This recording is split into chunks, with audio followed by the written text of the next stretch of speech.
Hello friends, welcome back to my channel BPSC with Sonia Mishra. कैसे हैं आप सारे। आज का जो इम्पोर्टेंट टॉपिक है वो है बुद्धिज्म। बुद्धिज्म पिछले कुछ सालों से एग्जामिनर का फेवरेट टॉपिक बना पड़ा है, चाहे यूपीएससी हो, बीपीएससी हो या कोई भी दूसरा स्टेट पीएससी हो ना। बुद्धिज्म से क्वेश्चंस तो आपको दिखेगा। एंशिएंट हिस्ट्री में इसका अपना ही बुद्धिज्म जैनिज्म का अपनी एक जगह है। चलिए क्या है, कितने इंपॉर्टेंट से क्वेश्चंस कितने रिपीट होते हैं ये सब तो आपको पता होगा। ज्यादा टाइम लेते हुए मैं ये टॉपिक को आगे स्टार्ट करती हूँ, ठीक है। तो जैसा कि हम सब जानते हैं कि बुद्धिज्म जो धर्म है ये आज वर्ल्ड का 4th सबसे लार्जेस्ट रिलीजन बना हुआ है, ठीक है। चौथा सबसे बड़ा धर्म बना हुआ है पूरे वर्ल्ड में, ठीक है।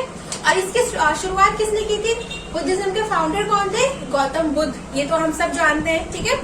चलिए तो आज हम इसी को आगे देखेंगे अच्छे से कि बुद्धिज्म की शुरुआत हुई कैसे। बुद्धिज्म के जो फाउंडर थे वो थे गौतम बुद्ध।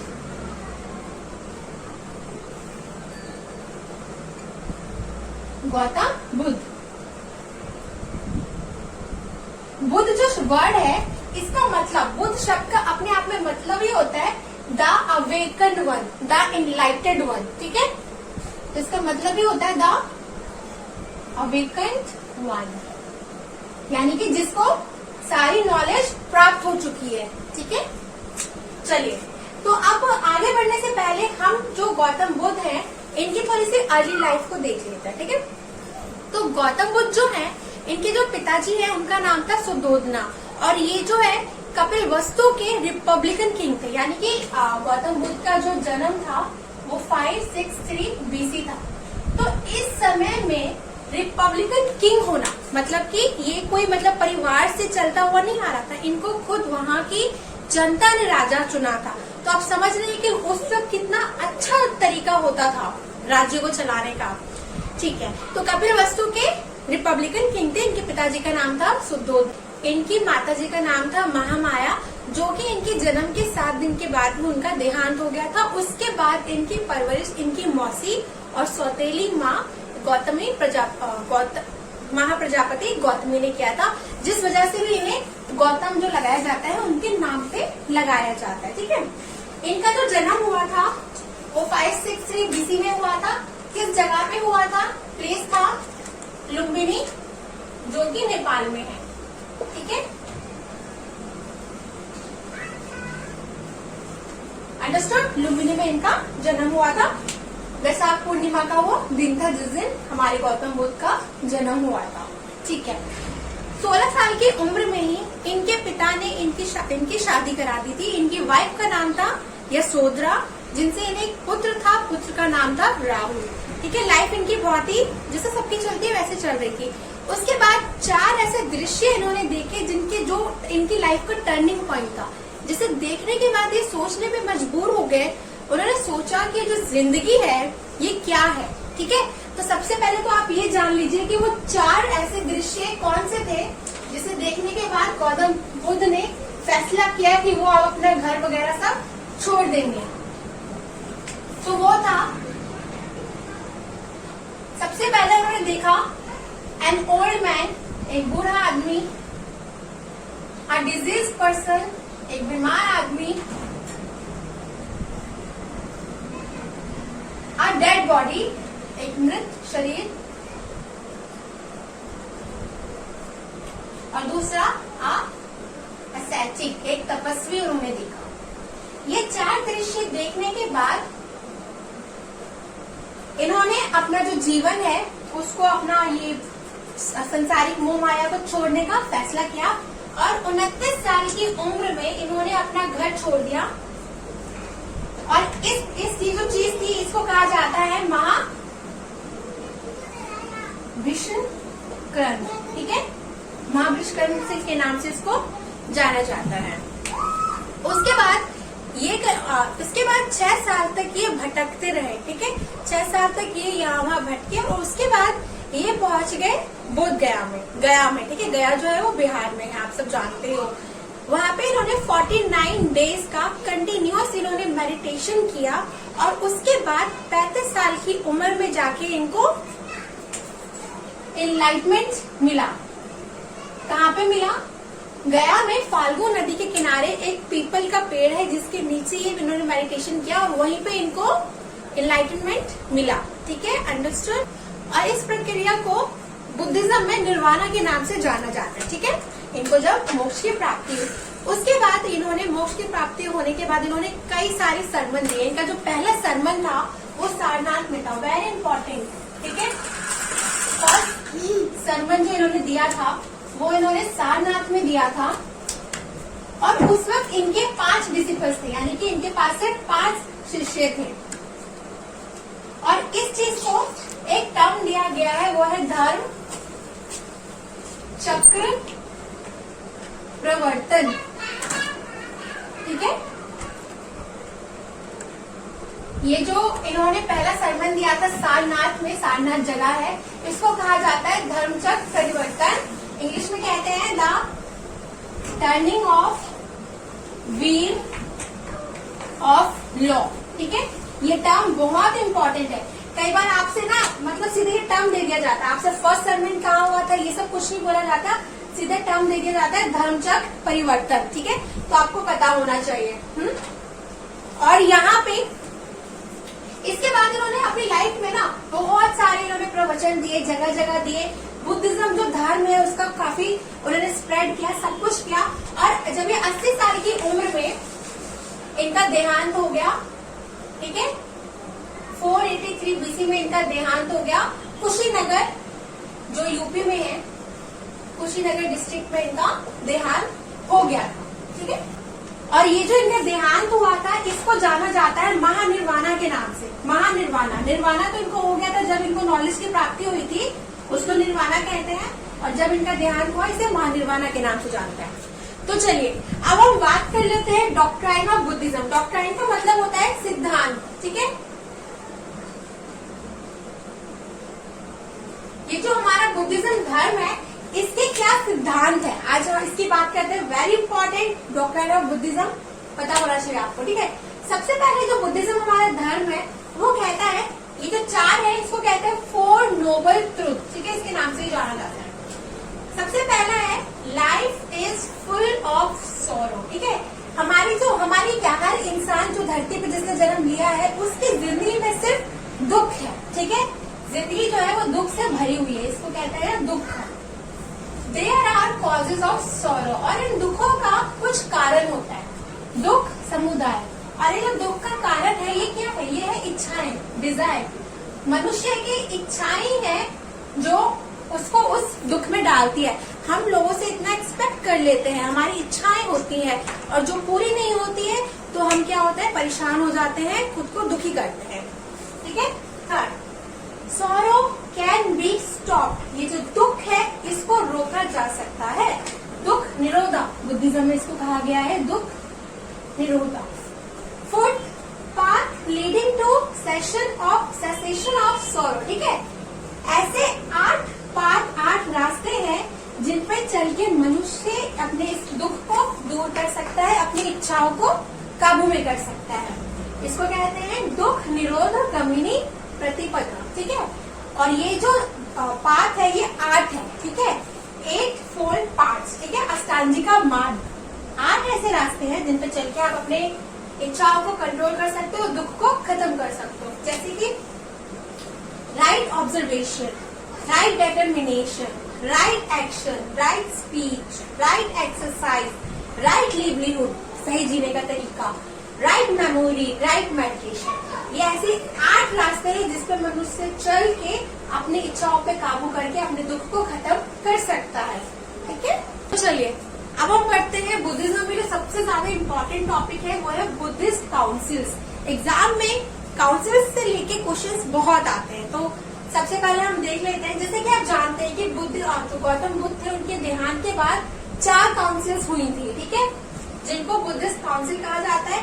सबसे पहले बुद्धिस्ट काउंसिल हुई थी जिस साल उनका देहांत हुआ था, ठीक उसी साल 483 बीसी में। कहाँ, राजगृह, राजगीर से आज हम इनको जानते हैं, बिहार में है ये जगह। ठीक है, सबसे पहले बुद्धिस्ट काउंसिल हुई थी राजगीर में 483 बीसी में। और किसने करवाई थी, पैट्रन कौन थे, पैट्रन का मतलब उस वक्त वहाँ के किंग कौन थे, और या फिर गार्जियन बोल सकते हैं, गार्डियन जो जिन्होंने कराया था, इस सब का जो देख रेख ऊपर के जो हेड थे वो कौन थे? अजात शत्रु। ठीक है, और ये किस डायनेस्टी से थे? ये हर्यंका डायनेस्टी से थे। अजात शत्रु उस वक्त जो है राजगिरा के किंग थे ये।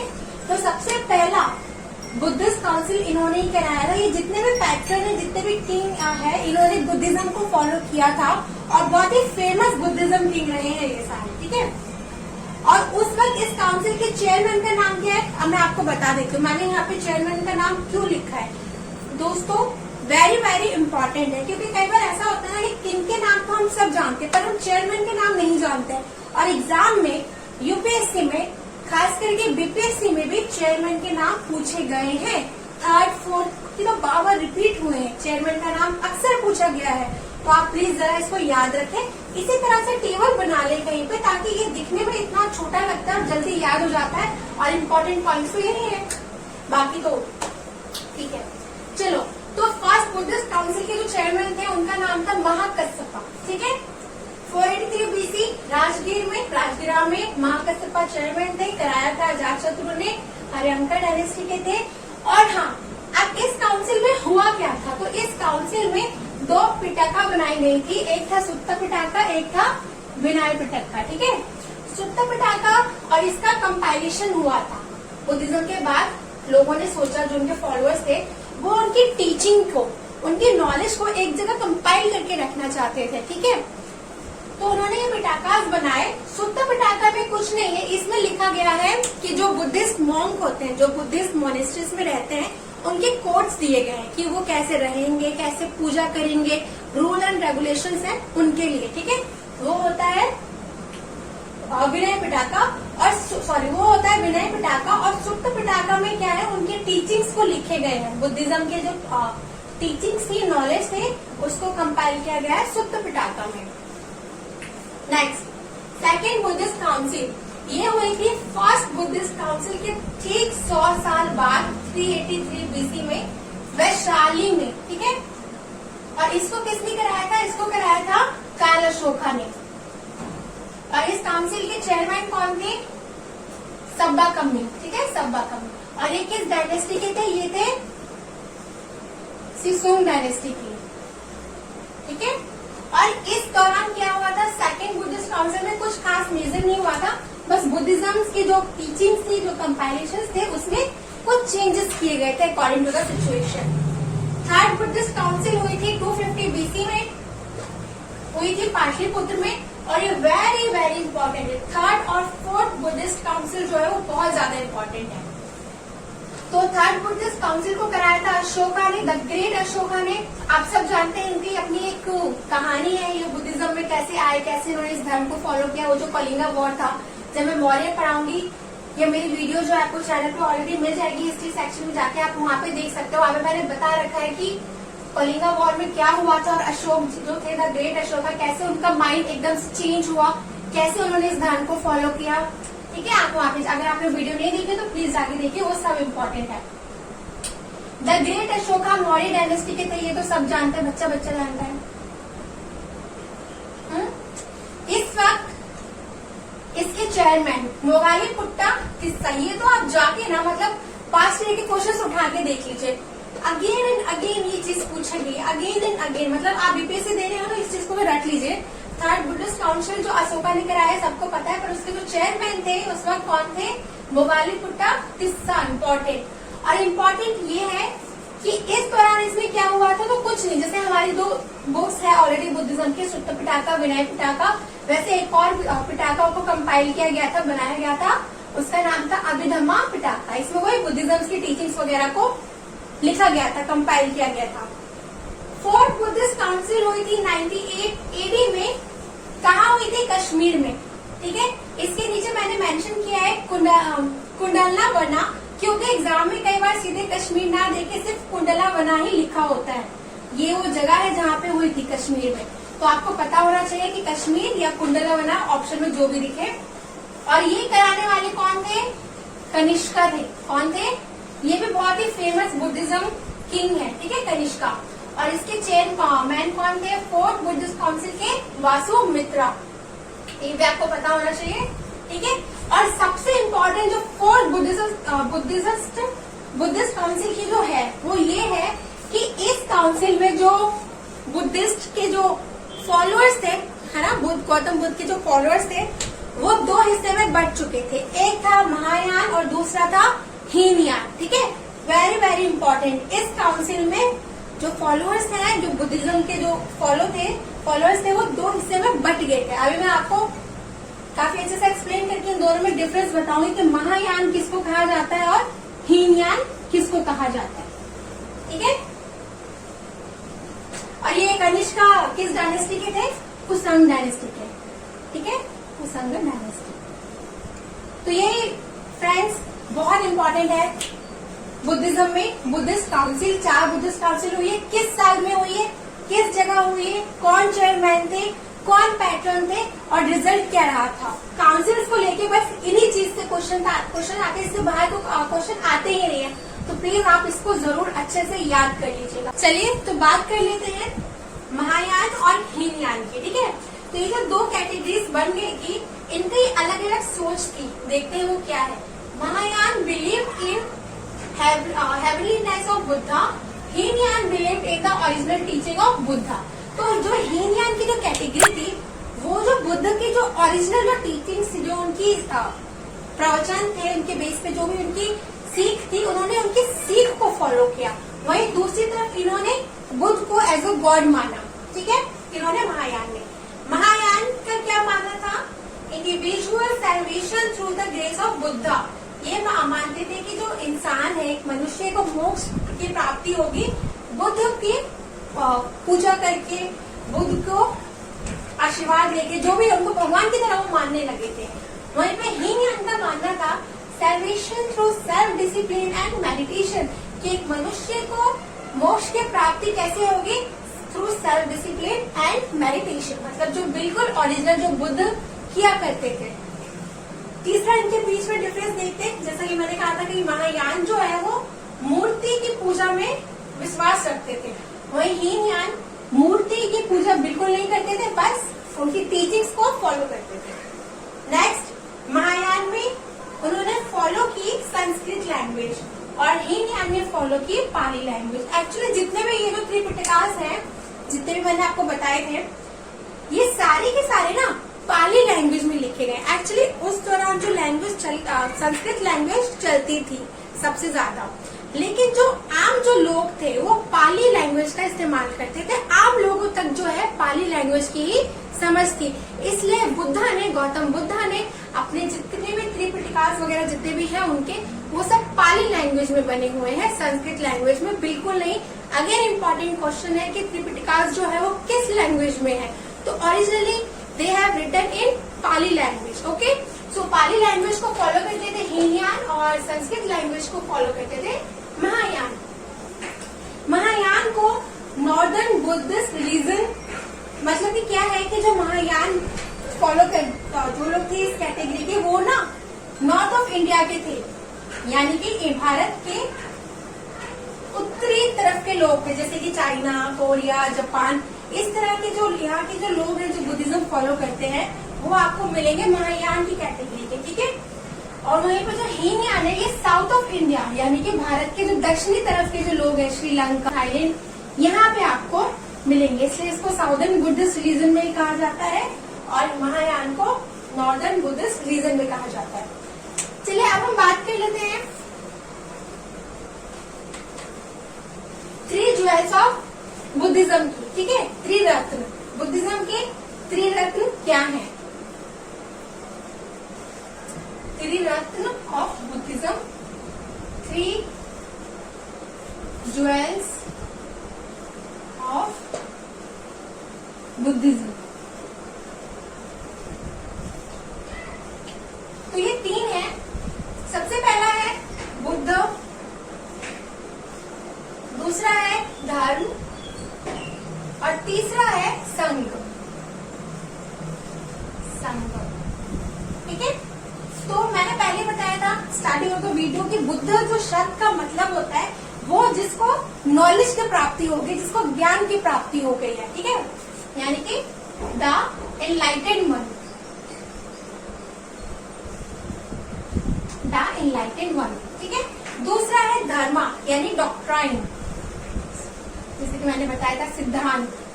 और तीसरा है संघ। संघ मतलब कम्युनिटी, मतलब कि कभी भी एक इंसान सेल्फिश होके सिर्फ अपने बारे में सोच के वो कभी मतलब मोक्ष की प्राप्ति तो बिल्कुल नहीं कर सकता।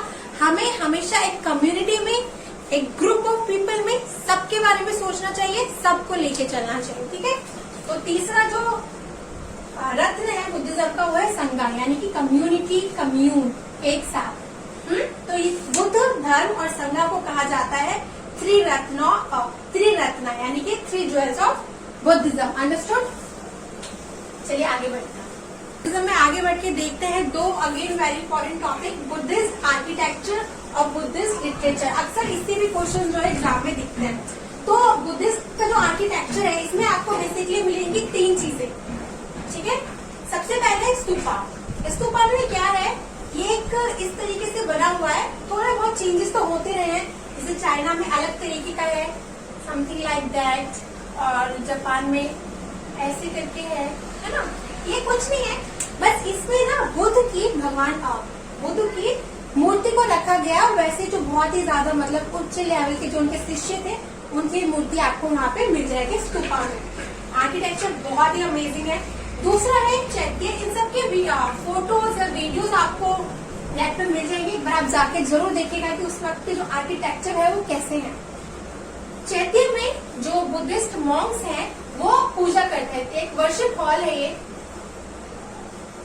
ठीक है। और ये वर्शिप हॉल भी ऐसे करके बना होता है, उसके चारों तरफ मॉन्क्स बैठते हैं और वो फिर पूजा वगैरह, मेडिटेशन वगैरह करते हैं। आई विल सजेस्ट कि आप इन सबको एक बार जाके नेट पे जरूर देखें कि ये है क्या, तो आपको ज्यादा बेटर समझ में आएगा। विहारा उस जगह को कहा जाता है जहाँ पे मॉन्क्स जो है वो रेस्ट करते हैं, ठीक है। रेजिडेंशियल प्लेस कह सकते हैं जहाँ वो आराम करते हैं, ठीक है। तो ये 3 चीजें आपको बुद्धिस्ट आर्किटेक्चर में देखने को मिलेगी। नेक्स्ट है नालंदा यूनिवर्सिटी। नालंदा यूनिवर्सिटी सबसे पहली और सबसे बड़ी यूनिवर्सिटी है बुद्धिज्म की, और इसको जो फाउंड किया था वो कुमार गुप्ता 1 ने किया था। गुप्ता डायनेस्टी के थे ये, इनके द्वारा ये फाउंड की गई थी 5th सेंचुरी, 5 AD में, ठीक है। Okay, understood. अब हम बात करते हैं बुद्धिस्ट लिटरेचर की। मैंने आपको पहले बता दिया गया है कि जितने भी पिटाकास हैं सब लिखे गए हैं पाली लैंग्वेज में, ओरिजिनली पाली लैंग्वेज में है। क्यों है वो मैंने आपको बता दिया है। बेसिकली इसमें आपको, अच्छा सबसे पहले इसको त्रिपिटाकस क्यों बोलते हैं। तो पिटाका का जो त्रि का मतलब तो आप सब समझते हो। पिटाका का मतलब होता है बास्केट, यानी कि टोकरी। और पिटाका शब्द का इस्तेमाल इसलिए किया जाता है कि उस समय, पहले के समय में ये जितने भी जो टीचिंग्स हैं ये ना पाम लीव्स पे लिखी जाती थी, और पाम लीव्स पे लिखने के बाद इसको टोकरी में रख दिया जाता था, बास्केट में रख दिया जाता था, और इसको कहते थे पिटाका। वहीं से इसका नाम पड़ गया त्रिपिटाका।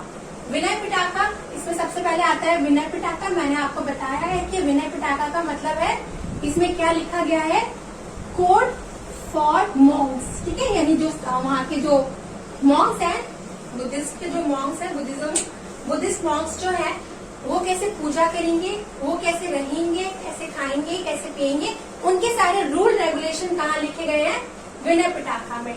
सुत्त पिटाका में लिखे गए हैं बुद्धिज्म के, बुद्ध के, गौतम बुद्ध की सारी टीचिंग्स। और अभिधामा पिटाका में भी ये आपको इनके टीचिंग्स ही मिलेंगे, जिसमें थोड़ा सा चेंज किया गया था, जैसा कि 3rd बुद्धिस्ट काउंसिल में हुआ था, आपको याद होगा। अभिधामा पिटाका वहां पर कंपाइल किया गया है, जो कि अशोका ने कराई थी 250 BC। चलो, और हाँ, इसके अलावा ना एक क्वेश्चन बहुत दिखता है, वो है जटाका करके है, ठीक है। तो ये आप सबने ना बचपन में बहुत पढ़ी होगी। जटाका में क्या है, बुद्धिज्म, गौतम बुद्ध की अर्ली लाइफ के बारे में बताया गया। ये 500 है नंबर, 500 नंबर है, ठीक है। 500 जटाकास है सीरीज इसकी। इसमें गौतम बुद्ध की अर्ली लाइफ के बारे में कि उनका जन्म कहाँ हुआ, उनका जीवन कैसा था, कैसे वो चेंज हुए, क्या दृश्य ने उनकी जिंदगी बदली, ये सारा आपको कहाँ मिलेगा, जटाका में। एक्चुअली क्वेश्चन ना यूपीएससी में आया हुआ है, आपको पता होना चाहिए। तो बुद्धिज्म में जितने भी इम्पोर्टेंट मेन टॉपिक्स है, मैंने वो सब के सब आपको इस वीडियो में कवर कर दिया है। वो सब जो आपको एग्जाम में कहीं ना कहीं दिखेंगे जरूर। तो अगर आपको मेरी ये वीडियो अच्छी लगी हो तो प्लीज आप इसको लाइक करें, मेरे चैनल को सब्सक्राइब करें, शेयर करें, कुछ अगर डाउटफुल है या कुछ इसमें सुधार चाहते हो या जो भी है, आप प्लीज कमेंट डाउन करके मुझे जरूर बताइए। और इसी तरह की हिस्ट्री के एंशिएंट हो, मिडिएवल हो, मॉडर्न हो, पॉलिटी, इकोनॉमिक्स, कई सारे वीडियो आपको मेरे चैनल पे मिल जाएगी। अगर आपने अभी तक नहीं देखा है तो प्लीज जाकर उसे देखिए। Thank you, have a good day.